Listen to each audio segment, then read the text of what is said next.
O compartilhar está em nosso dia a dia, seja em uma simples receita ou até mesmo em uma demonstração de afeto e carinho. O compartilhamento vai muito além da visibilidade. Ele é um instrumento para gerar reflexões de uma maneira muito natural e deve ser inclusiva. Jesus é o nosso maior exemplo. Ele compartilhou da sua glória com os que creem, para que possam voltar à comunhão com o Pai. Gerar no Lar tem alcançado diversas famílias. A palavra de Deus está poderosamente transformando e curando vidas. E você faz parte disso. Compartilhe os cultos online. Abençoe vidas.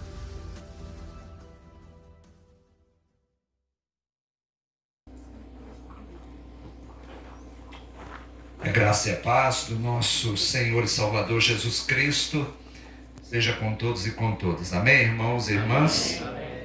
Convido os amados a abrirem suas Bíblias no Evangelho de Jesus Cristo, segundo escreveu Mateus, capítulo 17. Mateus, capítulo 17, a partir do versículo 14. Diz assim o texto: Quando chegaram para junto da multidão, aproximou-se dele um homem que se ajoelhou e disse: Senhor, compadece-te de meu filho, porque é lunático e sofre muito, pois muitas vezes cai no fogo e outras muitas na água. Apresentei-o a teus discípulos, mas eles não puderam curá-lo. Jesus exclamou: Ó geração incrédula e perversa, até quando estarei convosco? Até quando vós sofrerei? Trazei-me aqui o menino. Jesus repreendeu o demônio, e este saiu do menino, e desde aquela hora ficou o menino curado. Então, os discípulos, aproximando-se de Jesus, perguntaram em particular: Por que motivo não pudemos nós expulsá-lo? E ele lhes respondeu: Por causa da pequenez da vossa fé. Pois em verdade vos digo que, se tiverdes fé como um grão de mostarda, direis a este monte: Passa daqui para acolá, e ele passará. Nada vos será impossível. Mas esta casta não se expele senão por meio de oração e jejum. Vamos orar. Pai, nós te louvamos por tudo que o Senhor tem permitido nós vivenciarmos. Nesse dia nós pedimos, ó Deus, que o Senhor possa promover, ó Deus, entendimento da tua palavra, que nós possamos não somente guardá-la no coração, mas aplicar à nossa vida as lições que a tua palavra transmite a nós. Pedimos, ó Deus, que o Senhor possa abrir os nossos olhos espirituais, para a partir, ó Deus, da iluminação dos céus, nós possamos, ó Deus, cumprir a vontade do Senhor na terra. Que essa palavra seja uma semente boa, excelente, que caia em terra fértil, que os corações, ó Pai, estejam abertos para poder, ó Deus, agasalhar a palavra do Senhor nesta manhã, em nome de Jesus. Amém. Amém. Irmãos, nós temos o registro desse momento no ministério de Jesus, depois de uns momentos cruciais na vida de Jesus. No capítulo 16, ele inicia descrevendo uma aproximação. Não é uma aproximação de um pai, mas é a aproximação dos fariseus e dos saduceus, que sempre se aproximavam de Jesus com a intenção de tentá-lo, de provocá-lo, ou de pegá-lo em alguma palavra. Temos a partir disso Jesus pedindo para que os fariseus pudessem, para que os seus discípulos pudessem se acautelar do fermento dos fariseus, que não tinha nada a ver com o pão, e os discípulos acham que Jesus estava falando do pão que ele tinha multiplicado, e não tinha nada a ver com isso, mas sim com a doutrina dos fariseus, E Jesus pede para eles ficarem atentos com a doutrina. É um tempo que nós precisamos nos acautelar com tantas doutrinas, tantas teologias, e com pessoas também que se aproximam de nós, no sentido de compreender qual a intencionalidade dela. Vivemos imersos numa sociedade onde temos pessoas boas e pessoas ruins. Depois disso, Jesus vai com seus discípulos para os lados de Cesareia e ele faz uma pergunta: quem diz ser ele o povo? Quem diz o povo que eu sou? Não é que ele estava passando por um momento de incerteza da sua identidade. É para que fazendo uma avaliação para ver o que o povo tinha compreendido e assimilado acerca de Jesus. E os discípulos dizem para ele: para uns tu és Elias, outro João Batista, outro Jeremias, para outros tu és um dos profetas do Antigo Testamento. E a partir daí Jesus começa a mostrar o caminho que ele vai seguir, indo para Jerusalém, tudo o que aconteceria com ele. A sua negação, processo de negação, traição, a sua crucificação, sua morte, seu sofrimento, depois a sua ressurreição. Depois que ele traça o caminho e fala que esse caminho é um caminho de morte, é um caminho de sofrimento, ele diz para os seus discípulos, coloca à disposição dos discípulos a escolha de poder segui-lo ou não. Quem quer vir após mim, negue-se a si mesmo, tome a cada dia a sua cruz e siga-me. Jesus era bem claro na sua comunicação. Ele mostrava e apontava o caminho para onde ele ia, o que ele passaria e as exigências necessárias para segui-lo. O discipulado cristão tem exigências, tem desafios, exige de nós renúncia, exige de nós consciência que nós continuamente vamos ter que lidar com o nosso eu perverso e corrompido para que prevaleça o eu de Deus. Depois disso, ele diz: olha, muitos dos que estão aqui comigo não vão ver a morte, não vão passar pela morte, antes que vejam o Filho do Homem no seu reino e na sua glória. E a partir daí a gente fica perguntando no texto, mas quando isso aconteceu? E depois de alguns dias Jesus chama alguns dos discípulos. Não é que Jesus tivesse uma panelinha, mas é que Jesus tinha momentos estratégicos com alguns tipos de líderes.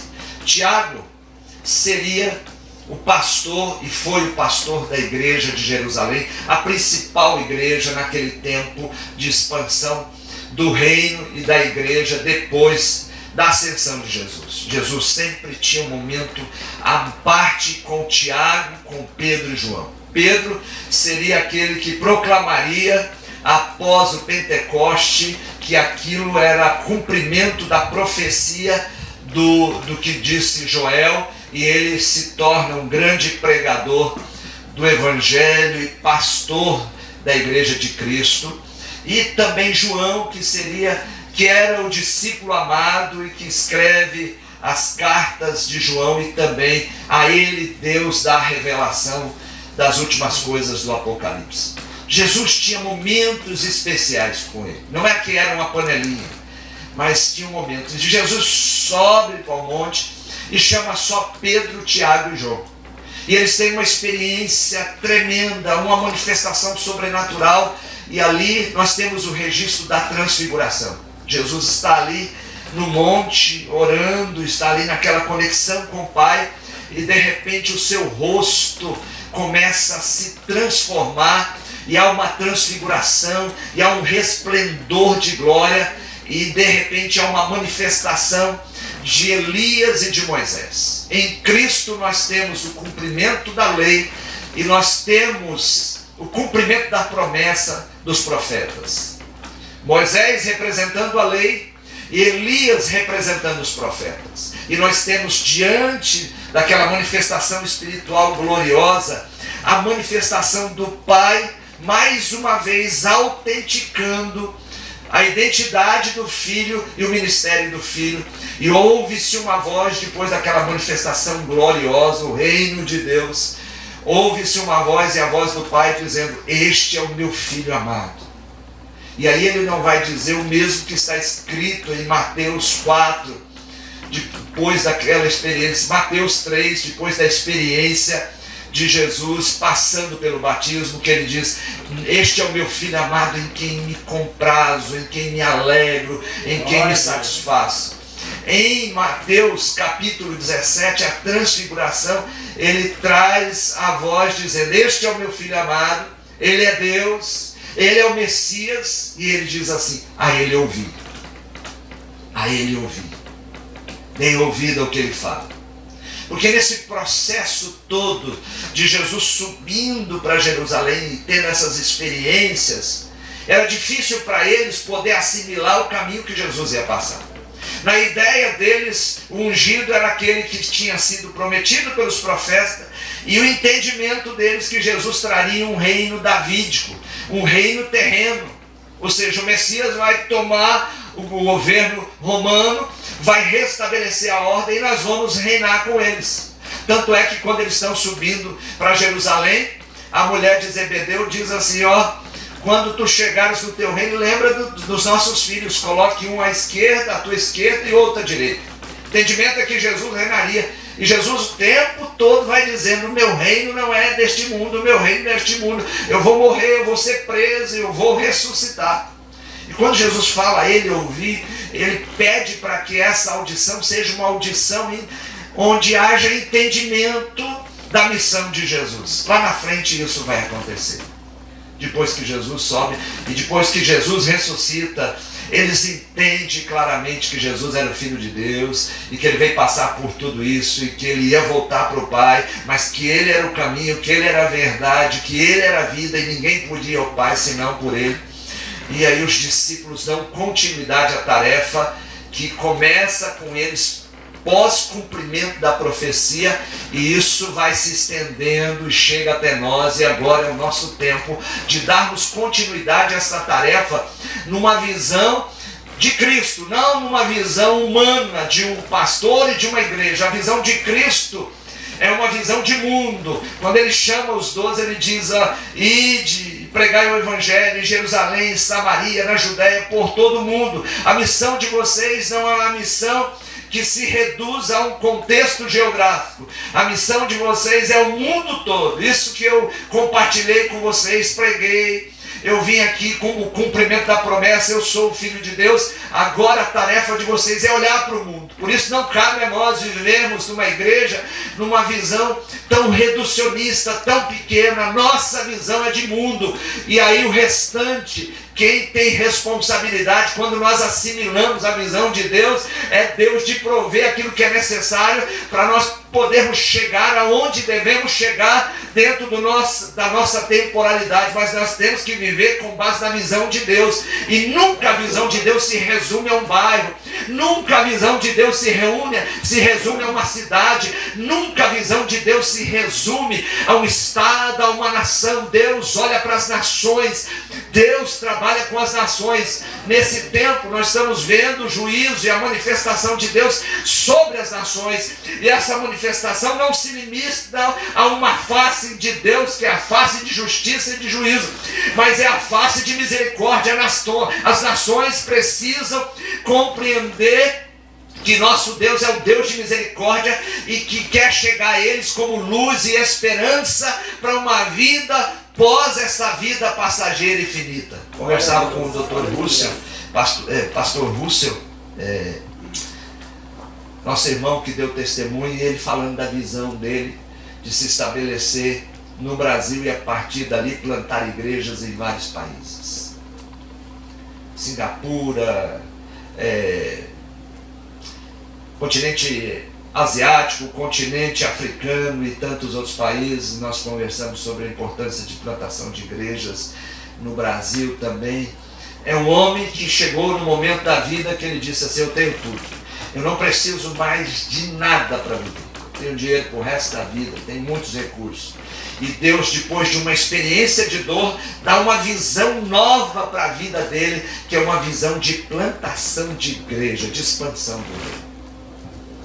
Quando nós olhamos para esse texto, nós vemos Jesus deixando clara a sua missão, falando da sua manifestação de glória, que alguns que estavam ali não morreriam, e essa manifestação gloriosa acontece no Monte da Transfiguração, de maneira que os discípulos Pedro fala: Senhor, que bom estarmos aqui, vamos fazer 3 tendas aqui é algo extraordinário aqui em cima do monte, que maravilha, que glória, Senhor, fazer uma tenda para o Senhor, vamos fazer outra tenda para Elias, outra tenda para Moisés.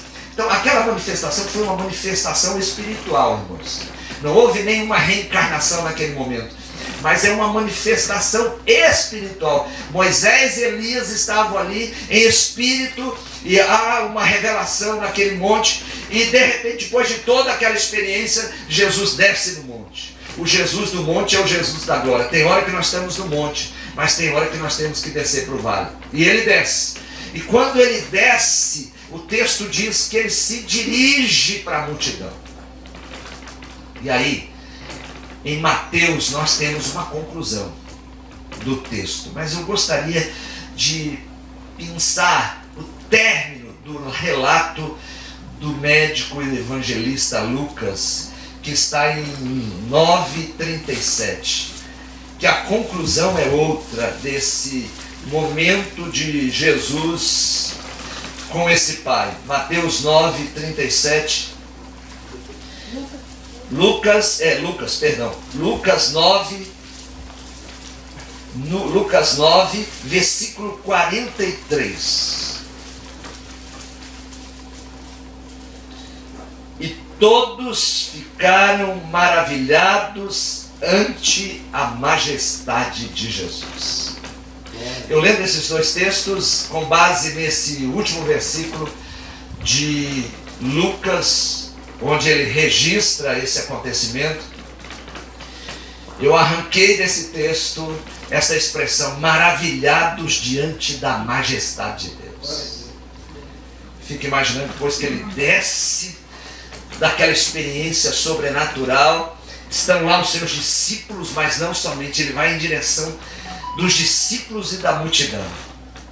Nós nos maravilhamos com o nosso Deus, porque nesse tempo onde há uma proclamação, há um comunicado, há uma mensagem sendo pregada sobre distanciamento, afastem-se um dos outros, nós temos uma manifestação de um Deus que não é um Deus distante, mas é um Deus que se aproxima. No meio do distanciamento, no meio da separação, nós temos um Deus que se aproxima. Antes do Pai se aproximar, nós temos a iniciativa divina de se aproximar dos seus discípulos e de se aproximar da multidão. O texto diz assim: e quando chegaram, Mateus 17, e quando chegaram para junto da multidão, aproximou-se dele um homem que se ajoelhou e disse. Nós temos o registro no texto, literalmente, a palavra de aproximação. Mas quando ele desce, naturalmente, ele vai ao encontro da multidão. Em tempos de distanciamento, temos a compreensão que nesse texto onde nós vemos um pai se aproximando de Jesus, nós temos um Deus acessível, um Deus que nos permite vivenciar esse tempo onde se proclama o distanciamento de muitas coisas e às vezes até desse ambiente onde nós transitamos no dia a dia e nos relacionamos com as pessoas, mas nós temos a oportunidade de desfrutarmos desta aproximação do divino. É o humano desfrutando daquele que toma a iniciativa amorosamente de descer do esplendor da glória. Aquilo ali é como se fosse uma encarnação, como se fosse a repetição do verbo que se faz carne e ele vem para habitar. Não é o verbo que fica lá distante naquele momento de glória. Ele deixa aquele monte, aquela experiência de glória e ele vai em direção dos necessitados. Ele vem em direção daqueles que estão gemendo e angustiados. A maravilha, nós ficamos maravilhados diante da majestade do Cristo que chega para junto da multidão. Desce Jesus, desce Pedro, Tiago e João. Nós vivemos num tempo onde nós temos a oportunidade de desfrutar dessa aproximação. Tudo isso que está acontecendo, às vezes é Deus nos comunicando e dizendo: eu quero que você compreenda, que você tenha entendimento que eu estou próximo, eu já cheguei e eu quero que você desfrute nesse tempo de angústia, de aflição, da minha presença entre vocês.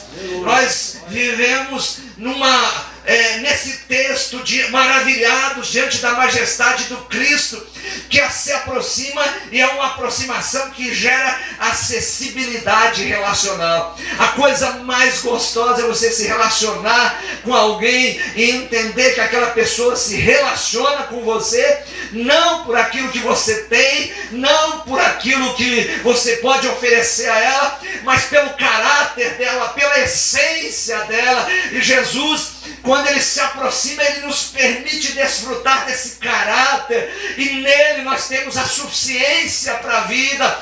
Quando nós realmente nos abrimos para esse Deus que pode preencher todos os buracos, todas as lacunas, todos os vazios da nossa vida, nós entendemos o valor dessa aproximação do Techuvá, daquele que é a porta para nós termos uma experiência com o divino.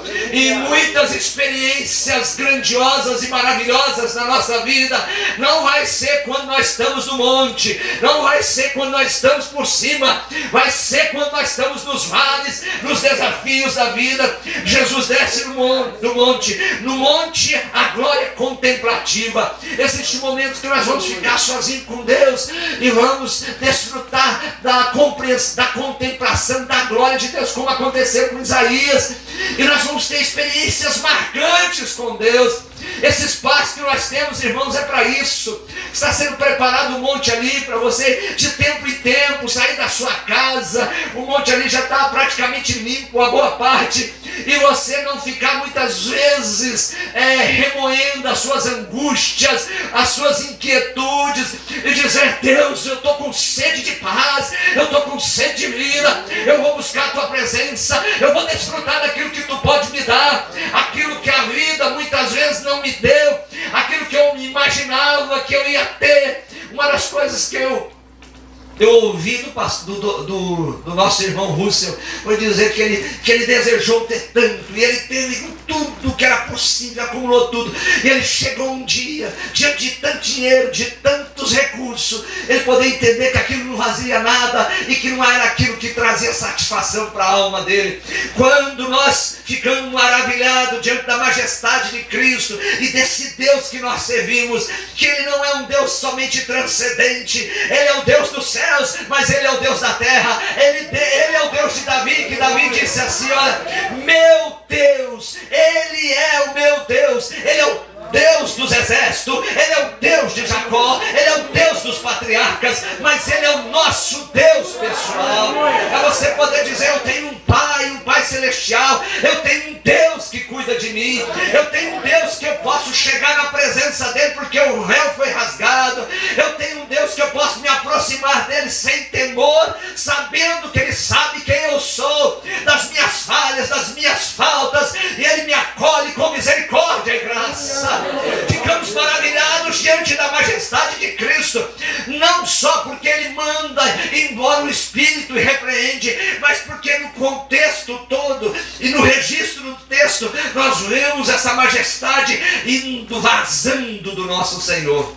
Aleluia. No monte a glória contemplativa, aleluia, a contemplação do sobrenatural, no vale a compreensão do natural. Depois de uma experiência sobrenatural, Jesus desce com os seus discípulos, e ele, ao se aproximar dos discípulos que ficaram junto com a multidão, ele se depara com um pai que se ajoelha. Os pais que caminham para serem os pais mais vitoriosos e os pais mais bem-sucedidos são os pais que compreendem a importância de viver de joelhos na presença do Senhor. No natural, ele se depara com um pai que se ajoelha. É uma aproximação que permite relação, mas possibilita anunciar as impossibilidades. Aquele pai se ajoelha, e aquela aproximação daquele pai com o mestre que é hábil em ouvir, permite que aquele pai se autodenuncie, que ele se autodelate, ele diga, ele deixa vazar a sua angústia. Há momentos que nos ajoelhamos para louvar, para engrandecer, para agradecer, mas há momentos que nos dobramos para suplicar e dizer: Deus, tem misericórdia de mim. Para onde me virá o meu socorro? Vai vir do meu irmão, vai vir da igreja, vai vir do pastor? Não, o meu socorro vem do Senhor, vem do Senhor, vem do Senhor. Aquele pai já tinha tentado de tudo. É um pai que carrega no seu coração uma angústia. É um pai que carrega no seu coração a dor de contemplar o sofrimento do filho, que possivelmente estava possuído de um espírito de epilepsia. Tanto é que o demônio, quando ele começa a descrever os sintomas do filho e daquele problema que o texto diz que era um problema de enfermidade, mas enfermidade espiritual, ele diz: olha, o demônio pega e joga no chão, e ele começa a convulsionar, e ele começa a espumar, com certeza o espírito de epilepsia. E aí ele pode se aproximar de Deus e revelar suas impossibilidades. Meus irmãos, como igreja do Senhor Jesus, eu dou esse recado para gerar. Homens, nos voltemos para Deus. Pais, sejamos poderosos na terra. E a maneira de ser poderoso na terra não é acumular dinheiro, não é somente ter os nossos nomes em certificados, não é ter o nosso nome na mídia, no jornal, não é colocar as nossas postagens nas redes sociais, é sermos conhecidos no céu e no inferno. Quando uma pessoa ela se torna poderosa diante de Deus e na terra, quando ela entende o poder do joelho, quando ela começa a lidar com as suas angústias, com as suas enfermidades, e dizer: eu sei onde eu vou resolver isso, eu sei quem pode me ajudar, eu sei quem é o meu auxílio. E quando você se prostra para poder dizer: Deus, tem misericórdia de mim, o Senhor é a minha esperança, o Senhor é quem pode me ajudar. Aquele pai se ajoelha. E em muitas situações nós vemos pessoas se ajoelhando diante de Jesus. E essa condição de se dobrar e se quedar diante de Jesus faz com que ele tenha um feedback. Alguém que possa ouvir. De joelhos exaltamos, porém de joelhos também clamamos. E quando aquele pai ele se ajoelha, não é para exaltar, mas é para poder clamar. E clamar é poder dizer: eu não sei mais o que fazer, eu estou quedado e rendido na espera da sua ajuda. Pais, homens, Deus está à espera de pais e de homens e de mulheres que se aproximam dele em oração. Deus está à espera. Todos os dias, quando você se acorda, Deus está ali. Ou às vezes Deus acorda você de madrugada e você não entende, porque o sono vai embora. Esses tempos a profeta falou assim: Deus vai te acordar de madrugada. Para quê? Porque Ele quer um particular contigo. E meus irmãos, que coisa tremenda viver nessa dimensão com Deus. Porque se Deus vai trazendo coisas para as suas mãos, vai colocando coisa diante de você, você fica espantado com a revelação de Deus. Quando Ele diz em Jeremias: clama a mim, responder-te-ei e anunciar-te-ei coisas grandes e ocultas que não sabem. Domingo passado eu disse que essa semana seria uma semana de decisão. Essa próxima semana também será uma semana de decisão. E quando eu tive que ir para uma reunião na segunda-feira, orando, alguém me disse assim: você vai para uma reunião.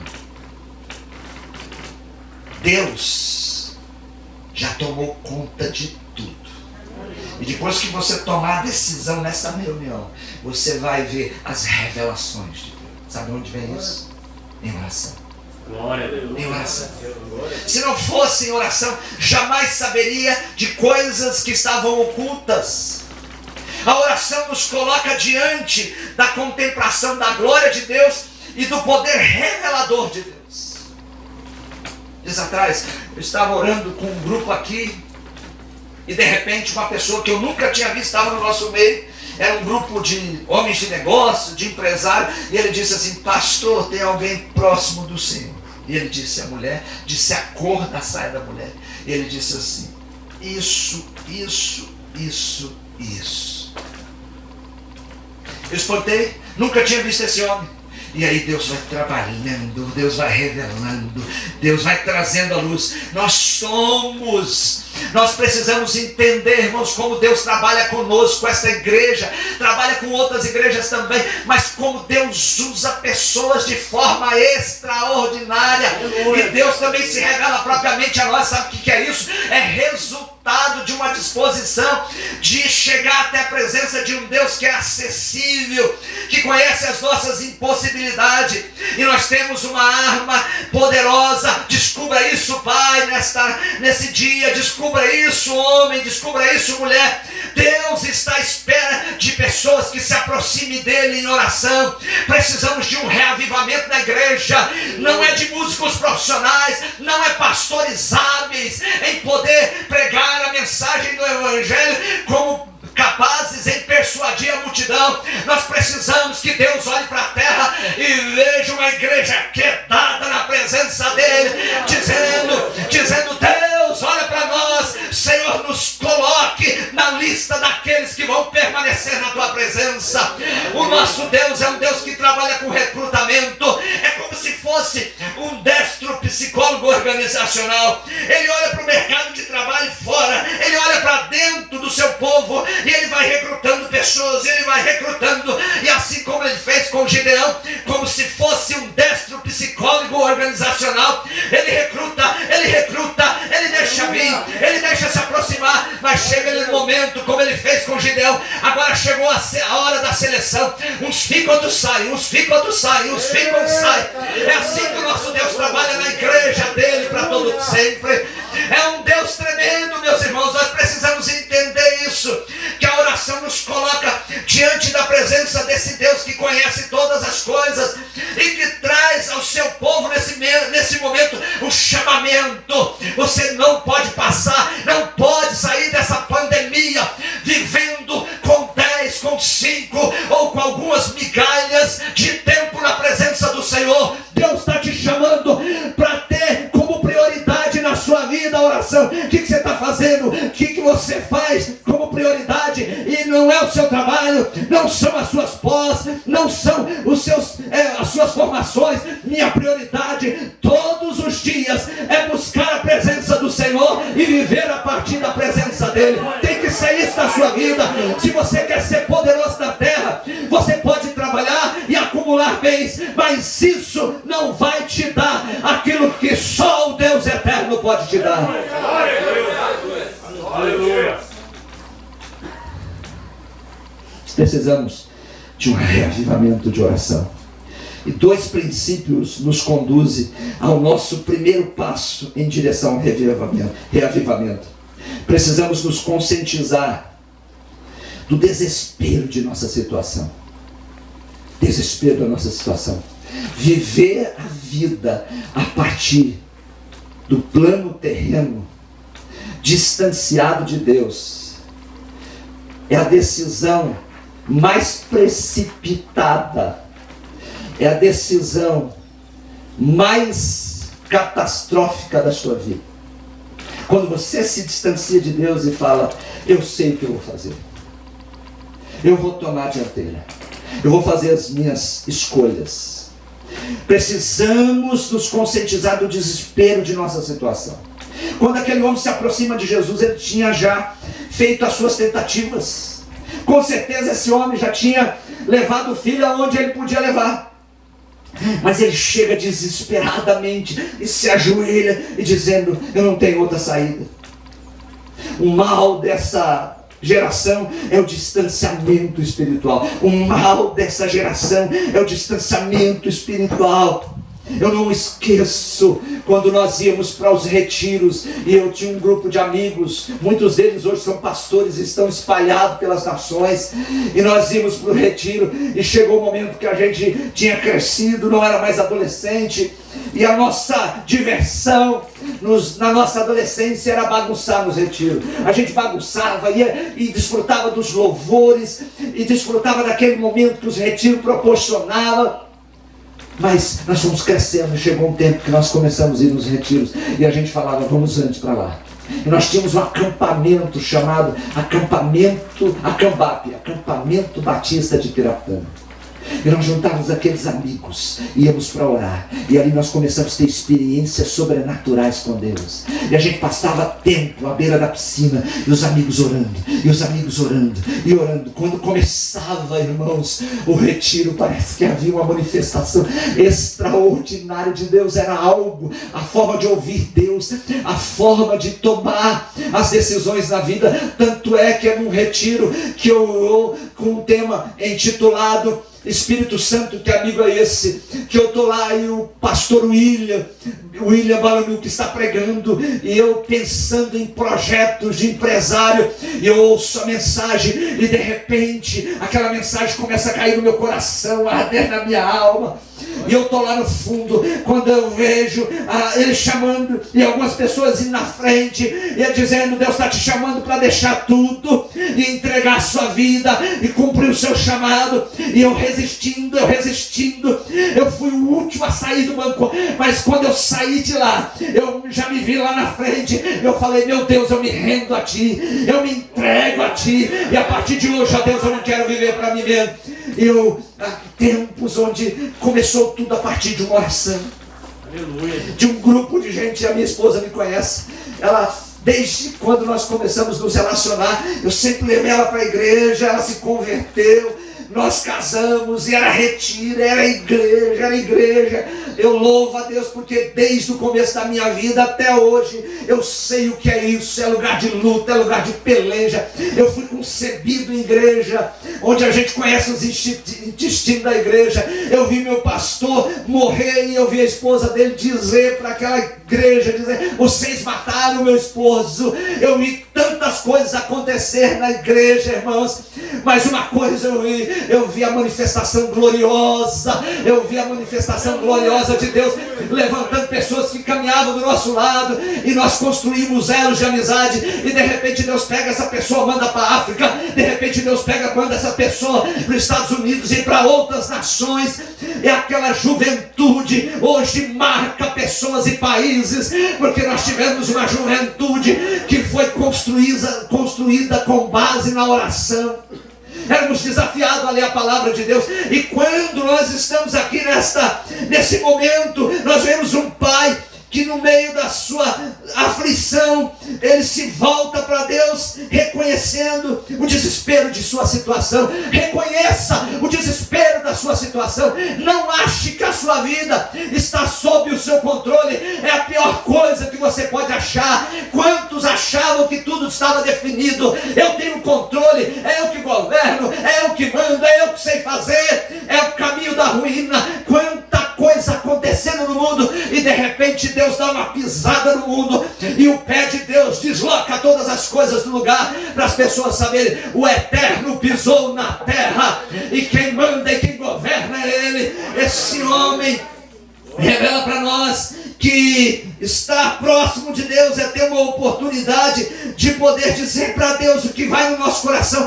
E aí é o sentido natural, não é o sobrenatural do monte, mas é poder se aproximar de Deus dentro da nossa naturalidade, para que Deus possa dizer, eu te compreendo, eu te acolho. Tem gente nesta manhã aqui gemendo, e o mesmo Deus naquele dia, na pessoa de Jesus, que desceu do monte, se aproximou da multidão e do resto dos seus discípulos, está aqui. Então, se Ele está aqui, tem transformação. Se Ele está aqui, tem milagre. Se Ele está aqui, tem libertação. Enquanto eu prego, o Espírito de Deus opera neste lugar. Tem pessoas que estão vivendo um tempo de angústia, tem pessoas que estão vivendo um tempo de sofrimento. Aquele homem sofria, e nesse processo nós precisamos não só entender o nosso estado de desespero, da nossa existencial, mas nós precisamos entender que quanto mais próximos de Deus estivermos, mais próximos estaremos das pessoas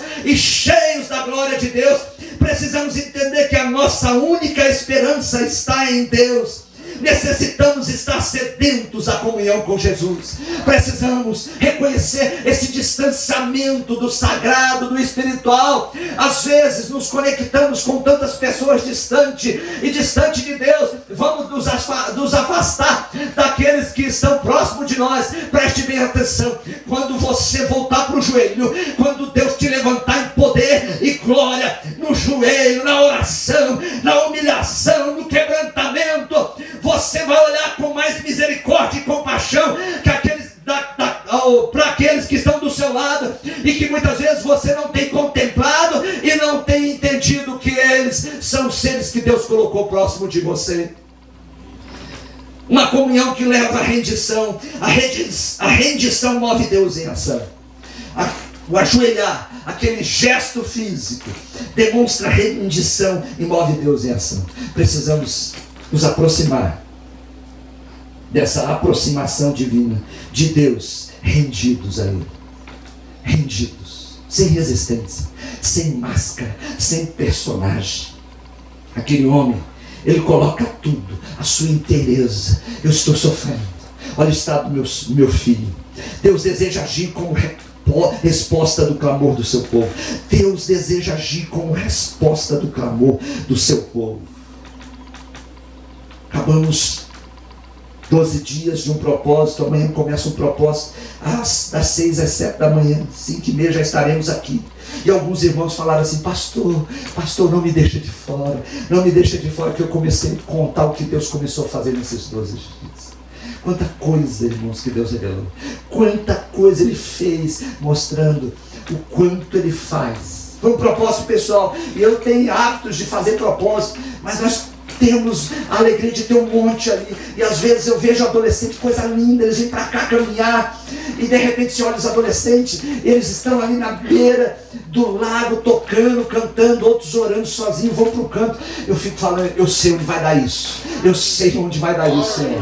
Sabe o que eu vejo, irmãos? As promessas de Deus levantando missionário. Eu sei onde vai dar isso, eu sei porque eu vivi isso. E aí tudo isso começa com a oração. Deus deseja revestir você de poder. A oração é essencial no relacionamento com Cristo. Aqui nós podemos olhar, às vezes, você olha para uma estrutura de uma casa e você vê os fundamentos, você vê os pilares. Mas oração não é fundamento, oração é essência. Quando você olha para um pilar, você sabe que naquele pilar tem areia, naquele pilar tem pedra, naquele pilar tem cimento, tem ferro. A oração é a essência da nossa vida. Nós precisamos operar na vida, reagir na vida a partir da oração. Quando essa conexão é real, quando você sai da presença de Deus e vai para a presença dos homens, as pessoas veem o rosto de Cristo em você, porque você se levanta mais quebrantado, mais humilde, mais crucificado. Por isso nós precisamos de uma oração que nos leve à rendição. Deus deseja nos revestir de poder, e poder é resultado de pessoas que oram. Quando Jesus ensina os seus discípulos por 3 anos, ele diz: ficar em Jerusalém. E como eles ficaram lá criando programa na igreja? Não, eles ficaram, tem muitas igrejas neste momento pensando que programa nós vamos fazer, o que nós vamos fazer para atrair as pessoas. A Bíblia diz que eles ficaram em Jerusalém e eles estavam orando, quando de repente veio um vento impetuoso dos céus e o sobrenatural aconteceu e cumpriu-se a profecia. Ora, meu irmão, ora, porque quando você ora, o extraordinário de Deus acontece. Às vezes é no vale, no meio da luta e na peleja, que o sobrenatural de Deus vai acontecer. Vai para o joelho, não mexa com a pessoa que ela tem compromisso de joelho no chão. Não seja doido de tocar numa pessoa que os joelhos dela são marcados por estar na presença de Deus.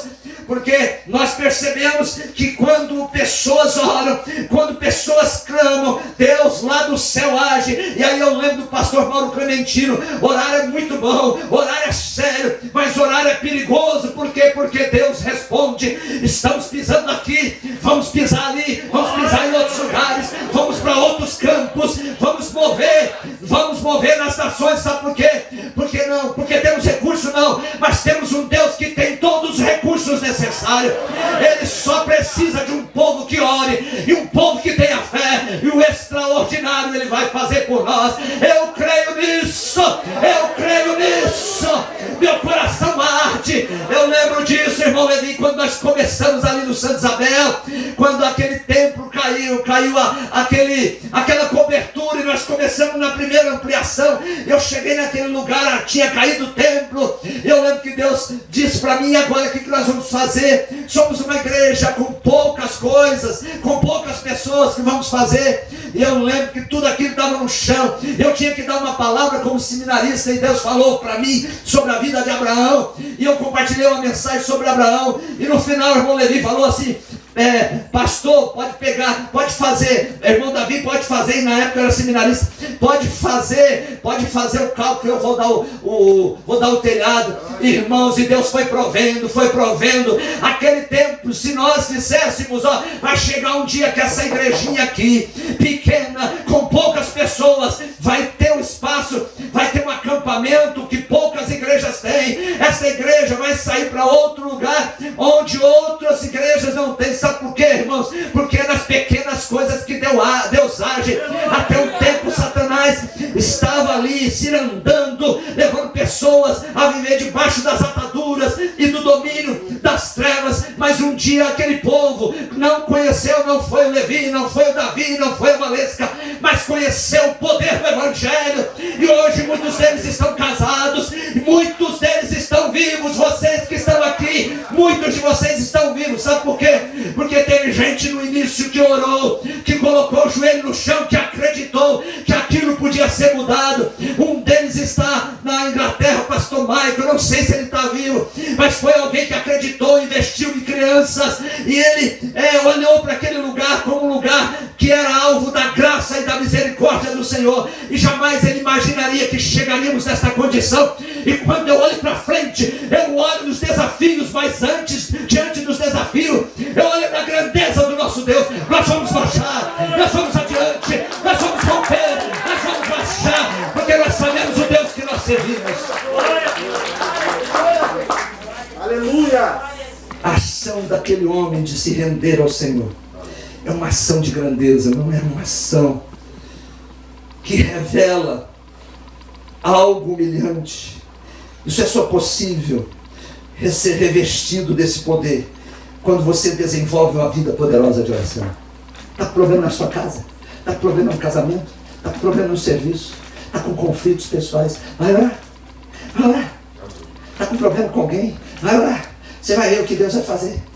Deus vai limpar o seu coração. Deus vai tratar com você. Deus vai tratar com você. Meu irmão, não tem como. Quando você vai para a presença de Deus, se você se rende, quando você vê, você vai colocando já todos os seus males, seu coração pervertido. Quando você chega na presença de Deus, você às vezes para de olhar para as pessoas e olha para você mesmo. Homens de Deus são homens que oram. Preste bem atenção, pessoas de Deus são pessoas que oram. Nós muitas vezes ficamos impressionados com pessoas que fazem coisas para Deus. Que coisa tremenda! Esse cara tem uma capacidade, tem um potencial, faz coisas para Deus. Homens de Deus, mulheres de Deus são pessoas que oram. Tem muita gente fazendo coisas para Deus sem serem pessoas de Deus. Isso é a pior coisa que tem. Tem pastores no ministério fazendo coisas para Deus sem serem homens de Deus. Tem mulheres fazendo coisas para Deus a partir da sua habilidade, sem ser pessoas de Deus. A oração faz o homem, a oração faz a mulher, a oração faz o pregador, a oração faz o pastor. A vida vitoriosa custa muito, morte para si. A vida vitoriosa custa muito, morte para si, morte para a televisão, morte para o celular, morte para as conversas fiadas. É quando você vai para a presença do Senhor e se crucifica para esse mundo pervertido. A morte para si, a vida vitoriosa é quando Deus restaura a sua alma.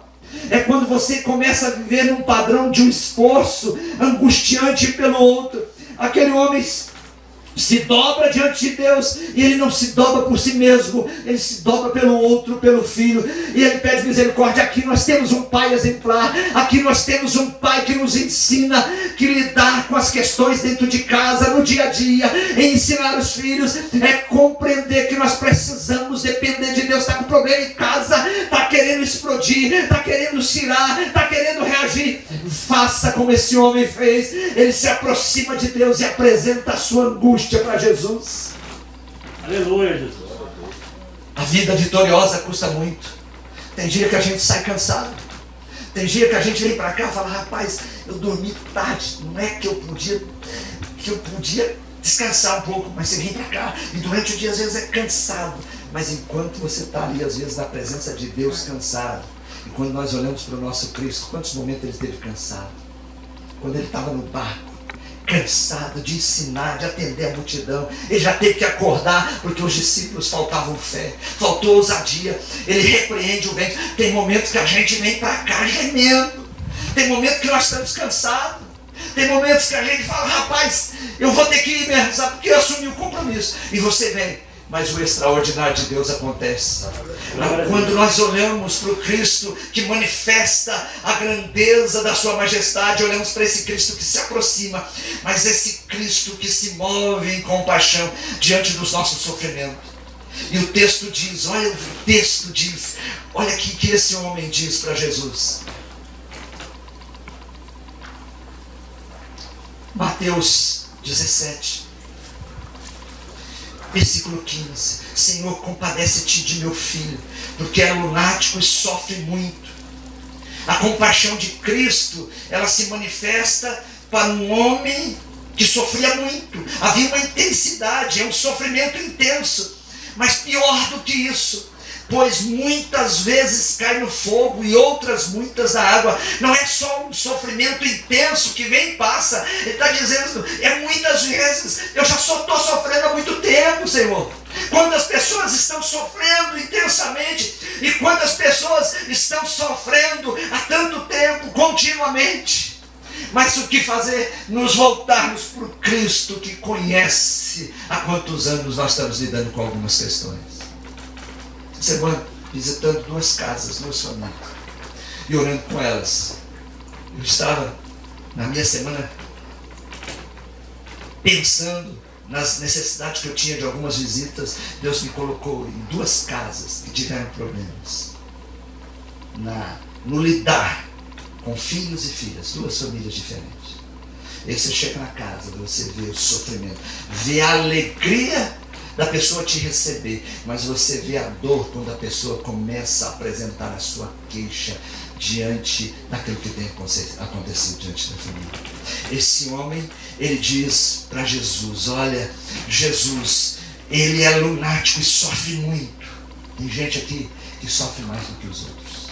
Nem todo mundo é José, nem todo mundo é Isaac, nem todo mundo é Moisés, nem todo mundo é Jó. Não é porque você é menor, não é porque você é desprezível para Deus, não é porque Deus está tratando de você para expurgar, não é os seus pecados, não. É porque cada um tem uma história. Uma é a história de Abraão, que foi um príncipe que acumulou recursos. Outra é a história do seu filho, que nasce na velhice do pai e fica com tudo na mão. Poucas foram as conquistas de Isaac. Agora você olha para a peleja de um homem que teve condição de ser o sucessor de Faraó, e a Bíblia diz que ele rejeita tudo aquilo, e Deus o conduz para onde? Não era para mais o conforto do palácio, não era para viver dentro daquela cultura, que era a cultura que estava no ápice. Deus chama aquele homem e ele preserva ele ainda quando era criança, chamado Moisés, que é tirado das águas, tira ele e coloca ele lá no deserto para pastorear, e depois lá junto com seu sogro para pastorear ovelhas, e depois tira ele de lá, coloca ele no deserto, e ele vai conduzindo o povo para a libertação, e ouvindo um povo que tinha visto a manifestação gloriosa de Deus, reclamando, murmurando, e a sua trajetória é de luta, de batalha na sua vida. Meu irmão, não olhe para o seu irmão e queira se comparar a ele. Talvez a sua luta é maior, é mais intensa. Quantas nesse exato momento estão sentindo perdas, perderam pessoas, entes queridos, e perderam às vezes no espaço de pouco tempo. Há entre nós enlutados, há entre nós neste momento que estão pessoas que estão preocupadas, pensando: meu Deus, o que vai ser do meu parente que está internado? Tem pessoas vivendo um sofrimento pior do que seu, mas para isso há uma manifestação da majestade de Cristo, que tem compaixão de todos e conhece o sofrimento de todos. Aleluia. Diante daquele sofrimento intenso e contínuo, diante das frustrações, por que aquele homem não é frustrado? Com certeza ele já tinha ouvido falar de Jesus. Ele pega o seu filho, quando Jesus com certeza estava no monte, na manifestação gloriosa: esse aqui é meu filho, ele é lunático, meu filho tem problema espiritual. E a Bíblia diz que ele se frustra com os discípulos que estavam debaixo do monte. Tem pessoas que você vai se aproximar dela, e a fé dela não é suficiente para poder ser canal de bênção para a sua vida e para resolver os seus problemas. Aquele homem era um homem frustrado. E diz a Bíblia que ele relata a impossibilidade. Eu levei ele a seus discípulos, mas eles não puderam fazer nada. Um homem frustrado, um homem com tentativas. Eu já tentei com os discípulos, mas eu vou fazer a última tentativa. Talvez você já tentou de várias maneiras. Vá para Jesus. E a impossibilidade, a tentativa frustrada foi por causa da impossibilidade proveniente da incredulidade, da ausência de fé, da falta do exercício de autoridade. Ele foi apresentar o seu filho para um grupo de discípulos que tinham recebido de Jesus a autoridade para pregar o evangelho, para anunciar as boas novas. E quando eles receberam essa autoridade, essa missão, Jesus disse assim: eis que vos dei autoridade para expelir demônio, para curar os enfermos e para pregar as boas novas. E quando eles foram testados, eles foram reprovados. Muitas vezes nós nos parecemos com um pai angustiado que está sofrendo, mas em outras vezes nós nos parecemos com discípulos que deveriam usar autoridade, que deveriam se levantar pela fé. Esta igreja aprende com um pai que é um pai que clama, é um pai que sofre. Nessa trajetória nossa, nós temos sofrimento, nós temos luta, mas ninguém nos para, ninguém nos para, ninguém nos para. Eu compartilhei algo em alguns contatos essa semana do que fizeram nos Estados Unidos. Disseram: as igrejas não vão abrir, não vamos liberar as igrejas, mas vamos abrir os cassinos. Abriram os cassinos, o povo de Deus entrou no cassino e começou a adorar. Ninguém segura a igreja, ninguém segura a marcha do povo de Deus. Nós vamos marchar, sabe por quê? Nós não estamos fiados na nossa capacidade, no nosso acúmulo de poder, mas nós estamos fiados, confiados, firmados no Deus que pode todas as coisas. E pela fé nós marchamos, crendo no extraordinário de Deus, que esse mundo geme precisando de uma mensagem. Não é de prédios melhores, não é de infraestrutura, não é de tecnologia. Esse mundo precisa de Deus. A ciência, diante de um grande teste, ela fica reprovada. Os governantes ficam descontrolados, sem saber o que fazer. Não sabemos. E aí vem o quê? Vem a nuvem de esperança. Vem uma igreja se levantando e dizendo para a sua angústia: existe uma saída. Se aproxime de Deus. Não viva distanciado de Deus e desfrute daquilo que Deus pode oferecer. Aleluia, Jesus. E aí eu finalizo falando dessa manifestação. Primeiro, a manifestação da majestade de Cristo é de um Cristo que se aproxima de nós, que nos permite nos aproximarmos dele, revelando todas as nossas angústias e nosso sofrimento. A manifestação dessa majestade de Cristo é de um Cristo compassivo que nos acolhe e entende as nossas dores e se dispõe a desfazer o que precisa ser desfeito. E aí eu acho interessante nesse texto, versículo 18. Depois dele, no versículo 17, exclamar e reprovar aquela geração incrédula e perversa, e eu creio que ele coloca no pacote os discípulos que ficaram embaixo. Uma geração perversa, incrédula e perversa. Porque lá atrás ele vai tratar de Jesus, vai traçar dos seus discípulos, dizendo: por que temos homens de pouca fé? Homens de pequena fé. Jesus, ele é, no seu relacionamento, em alguns momentos, Jesus revela assim uma franqueza. Quando os fariseus se aproximam, ele dá umas cortadas do fariseu e eles colocam os fariseus no seu lugar. Aqui ele está se dirigindo para aquela multidão e para os seus discípulos que ficaram embaixo, dizendo: ó geração incrédula e perversa, até quando estareis convosco? Até quando eu que vou ter que fazer as coisas? Tem momento que é para você recorrer a Deus, mas tem momento que é para você usar a autoridade. Tem momento que você usa a autoridade. Esses dias orando e nessa busca de oração contínua, uma pessoa falou assim: pastor, o senhor está em batalha, o senhor está em batalha. Eu falei: eu estou em batalha, mas eu não tirei a espada da mão.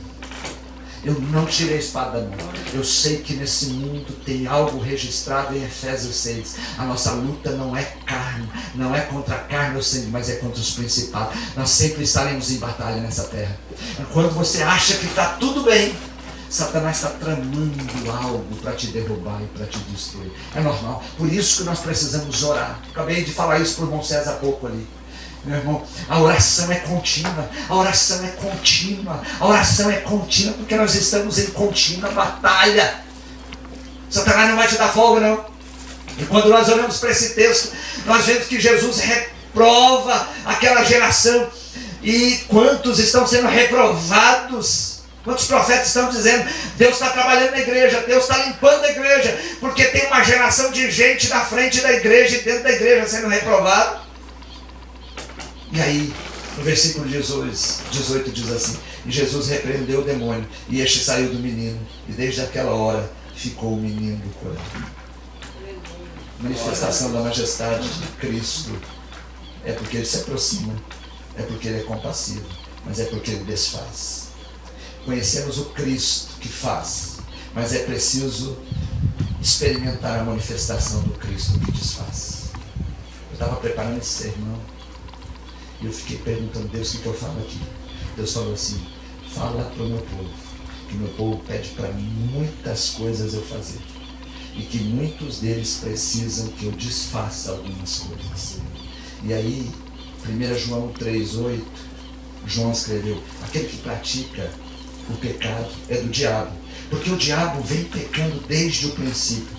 Para isso o Filho de Deus se manifestou, para destruir, para desfazer as obras do diabo.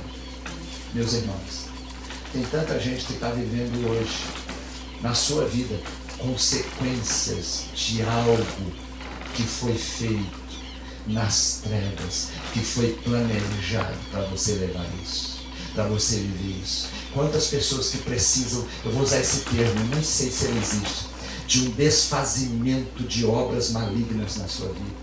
Coisas que começaram lá atrás. Lá atrás. Isso me faz lembrar do concerto que Deus fez que Davi fizesse. 3 anos consecutivos, não havia chuva, não havia fome sobre a terra, e Davi consulta o Senhor. Davi vai até o Senhor, se aproxima de Deus e ora, e Deus traz a revelação. Sabe o que está acontecendo, Davi? Tem peso de culpa sobre a casa de Saul. Quem veio antes de você deixou uma pendência, Davi. Por isso que eu cerrei os céus, por isso que eu fechei a minha mão. Eu não estou abençoando Israel. O que nós precisamos fazer? Conserto. E aí quando acontece o conserto, Davi traz os gibeonitas, porque a casa de Saul o povo de Saul tinha matado os gibeonitas que tinham feito aliança com o povo, porque Josué, como líder, se descuidou e fez aliança que não era para fazer. Passa geração para frente, Saul vai lá e quebra essa aliança que Josué tinha feito, mata os gibeonitas. Aí Deus fala assim: eu preciso de fazer isso aqui para eu tornar favorável. Tem pessoas aqui, e aí o Espírito de Deus começa a dizer para mim, que estão debaixo de obras malignas e não perceberam. Estão vivendo com algumas operações das trevas sobre a sua vida. Aquele menino estava debaixo do controle do mal. Havia uma obra maligna. Você fica olhando para aquele pai, gemendo. Olha, tem gente aqui que o problema é com o filho. Tem gente aqui que o problema é com a esposa. Tem gente aqui que o problema é com o esposo. Tem gente aqui que o problema é com ele mesmo. E você precisa que Deus desfaça isso. Que Deus repreenda isso da sua vida. Quanta gente que eu vejo o projeto lindo de Deus na vida dela. E ela vai caminhando. E de repente Satanás entra com a cilada na vida dela. Satanás entra com a obra na vida dela e todo aquele projeto é frustrado. Sabe por quê? Porque ela deu liberdade para Satanás entrar. Quantas pessoas precisam que Deus desfaça algumas coisas? Quantas pessoas estão debaixo das ataduras das trevas? Você imagina na igreja primitiva, a igreja crescendo, a igreja avançando, a igreja fluindo, de repente um casal que tenta achar que podia enganar. Achava que podia enganar os apóstolos. E Deus traz eles na mão de Pedro assim. Ananias, por que mentistes ao Espírito Santo? Olha, chega, ele morre, depois chega Safira. Safira, foi isso? Esse é o preço que vocês combinaram, foi isso mesmo. Olha, o mesmo que aconteceu com o seu esposo vai acontecer com você. O mesmo que aconteceu com o seu esposo vai acontecer com você. Essa semana eu estava ouvindo um áudio de uma profeta que mandou uma mensagem para mim. E o áudio traz muitas revelações. Ela começou a orar e Deus começou a descortinar. E ela disse assim, eu vou falar, sabe por quê, meus irmãos? Deus tem sido, e Ele é fiel com essa igreja. Antes das pessoas morrer, Deus fala. Vai morrer, Deus vai colher uma rosa. A igreja vai alcançar isso. A igreja vai fazer isso. E o que nós tememos, eu e minha esposa, quando ouvimos o áudio, ele disse assim, Deus está com uma espada de juízo encravada na vida de uma pessoa. Não foi isso? Nós oramos e falamos, o que acontece? Tem pessoas que estão debaixo das trevas, do domínio das trevas, estão vivendo dentro das obras do diabo. A libertação aconteceu quando o menino foi levado a Jesus. Leve a sua vida a Jesus. E aí eu concluo, e a conclusão é dentro de uma classificação. Nesse texto nós vemos a majestade de Jesus, do Cristo glorificado, do Cristo que é aprovado pelo Pai, onde ele diz, a ele ouvi. E aí nós finalizamos e concluímos esse texto a partir do versículo 9. Então os discípulos, aproximando-se de Jesus, perguntaram em particular, por que motivo não podemos nós expulsá-lo?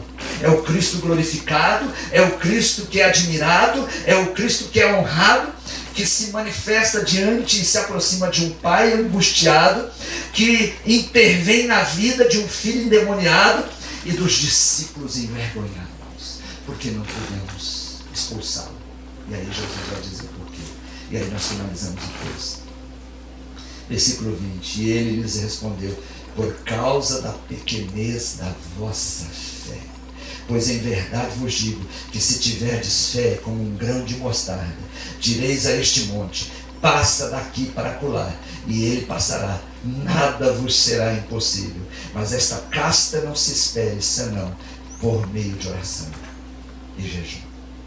Tem coisa na sua família, na sua vida, na vida dos seus filhos, que só vai sair quando você buscar uma vida vitoriosa. E uma vida vitoriosa é uma vida de sacrifício. A salvação é de graça, mas as vitórias de Deus na nossa vida exigem esforço. Quer ser vitorioso na terra? Reavive a chama da oração. Se nunca teve, aprenda a orar. Aprenda a orar. Irmãos, um dos meus sonhos é que esse lugar fique aberto 24 horas, e isso vai acontecer. Vão chegar, vai ter porteira ali continuamente. O que você veio fazer? Eu vim orar. O que você veio fazer? Eu vim orar. E você vai chegar, tem gente ali orando, tem gente clamando, tem gente suplicando. Isso vai acontecer, porque o meu Deus falou. Vai acontecer. E eu tenho certeza disso. Cuiabá, muitas pessoas vão se voltar para cá. Vai fazer o quê? Eu estou angustiado, estou maluco, sabe, porque eu vou para o monte. Vou buscar Deus. As pessoas vão chegar aqui cheias de problemas, elas vão chegar aqui contaminadas, cheias de lixos emocionais, vão sair daqui purificadas. Como aquele pai recebeu o seu filho purificado. A Bíblia diz que Jesus entrega o filho para o Pai. E como ele entrega, o filho liberto para a glória de Deus. Quer ver as coisas acontecendo na sua vida? Permita que Deus desfaça alguns embaraços que tem. Quanta gente que às vezes estão com a vida desembaraçada, mas elas mesmas se embaraçam por elas mesmas. Elas se amarram. Ontem eu estava aconselhando um pastor, de um estado bem distante. O pastor me ligou e eu falei, não vá por esse caminho. Não vá por esse caminho. Não quebre essa ética. Não vá. Ele falou, pastor, obrigado por você me ouvir. Eu entendia que ele ia amarrar-se ministerialmente e ele ia amarrar a igreja dele. E aí eu dei orientação e ele falou, pastor, eu liguei. E a semana que vem eu te ligo mais. Irmãos, vale a pena orar. A oração é extraordinária. Estava no monte ali, uma das coisas, eu liguei o pastor Zé, falei, pastor Zé, essa semana a gente começa de novo o projeto. Eu quero essa semana começar, porque esse ano a gente ainda é no tempo de pandemia que nós vamos inaugurar tudo. Eu falei para ele assim, e eu quero que você, desde já, nós vamos terminar a obra em Campo Verde. Vamos deixar uma igreja plantada, vamos deixar um missionário. Mas eu já tenho outro lugar que Deus já colocou no meu coração. Aleluia. E não é Várzea Grande. Várzea Grande está no contexto. Várzea Grande está no contexto. Mas nós não vamos parar porque Deus já me deu a confirmação. Aleluia. E tenho orado e Deus já me deu a confirmação. Já começou a igreja a gerar em outra cidade que vocês não sabem. Ninguém segura a obra de Deus. Ontem eu estava falando com o líder nacional e ele falou assim, pastor, nós estamos saindo, eu vou sair daqui de Brasília, vamos ir de Campo Grande, nós queremos ir especificamente na sua casa. Nós queremos te visitar, nós queremos estar junto com você, nós entendemos que você é estratégico. E ele falou assim, pastor, tudo que você precisar na área de televisão, nós temos hoje um recurso, nós temos hoje uma parceria de formação na área de mídia, de televisão, web TV, de tudo, de estúdio. Deus fez tudo cair na nossa mão e falou assim, nós vamos dar todas as instruções para os melhores profissionais. Aleluia. Eu falei, Deus é a resposta de algo que eu tenho pedido para o Senhor. Aleluia. Deus traz. Aleluia. Deus faz. É coisa tremenda. Sabe por quê? Porque Deus manifesta a sua majestade e a sua glória entre nós. Pai, quer ser um pai vitorioso? Aprenda a se ajoelhar diante de Deus e colocar as suas impossibilidades diante daquele que diz o seguinte, versículo 20. E ele lhes respondeu, por causa da pequenez da vossa fé, pois em verdade vos digo, que se tiverdes fé, como um grão de mostarda, direis a este monte, passa daqui para colar, e ele passará, nada vos será impossível. Aleluia.